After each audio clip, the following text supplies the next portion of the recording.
Let's move on to the Saturday slate of college football. We have a half dozen games to get through here, and we'll start with the noon kickoff window on ESPN. LSU off of the amazing, dramatic 2-point conversion win in overtime over Alabama in Death Valley at night. Our own Matt Brown was there. Can't wait to talk to him on the Megapod about what that experience was like. Awesome stuff from what we saw on TV. But this week they go on the road. LSU, a 3-point road favorite against Arkansas. Over-under of 64 in this one. And off of such a big dramatic win that puts them back into the SEC title game conversation, they have to stay focused here this week, Brett. Yeah, and that's not easy at 11 a.m.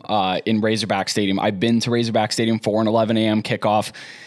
And if things don't go right at first, there's really no juice, no atmosphere. I'm going to go off the rails here from the betting, but Razorback Stadium is set up in a way that makes it difficult for people to get into the stadium. They have small gates and they have few gates. So these lines get really long, gets backed up.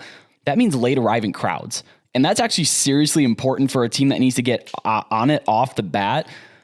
I actually think it hurts LSU a little bit more because this is a major letdown spot. It's probably going to be a late arriving crowd. It's probably going to be a pretty sleepy crowd at 11 a.m. Even though LSU is a big opponent, Arkansas is coming off of that loss against Liberty, and that really takes the wind out of the sails of the fans. I don't like this for LSU. And if I don't like this for LSU, LSU fans shouldn't like this for LSU. This is a terrible, terrible spot. Jayden Daniels, in his career, I obviously played at Arizona State, but he rarely plays in cold weather. And this is going to be a very cold kickoff. The highs are only going to be around 30, maybe 35 at the highest during this game. And Jayden Daniels has played exactly 2 games in his career when the temperature has been under 40. That was both at Oregon State, and he lost both of those games. Not that that's a trend you can take and project in here, but it's just an interesting note. A lot of the sharp plays are on Arkansas in this one. +3, +2.5. The line did move a little bit to LSU, probably because there's enough people saying, well, they're a much improved team, which is true. That's how Brian Kelly kind of conducts his teams. They improve as the season goes on.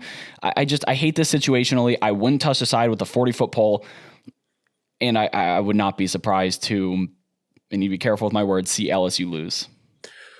Are you telling me that the Arkansas crowd is too busy having their brunch mimosas in the parking lot to get in for an 11 a.m. kickoff? Is that what you're trying to tell me here? It does have to do with the fact that they are at the tailgates and that it takes a minute to get in, but it's seriously, I was told, I got in the stadium early. I was told to get in the stadium at least an hour early to kickoff because those crowds will just bunch up. There's only 4 or 5 entrances, and they're really small entrances. And so this crowd, this stadium will not be full at kickoff. It might fill up as time goes on, especially not the student section. But yeah, it's going to be quiet to start the game, and a quiet start. It's going to be a cold morning. Takes a minute to get those muscles warmed up, get in the groove of things.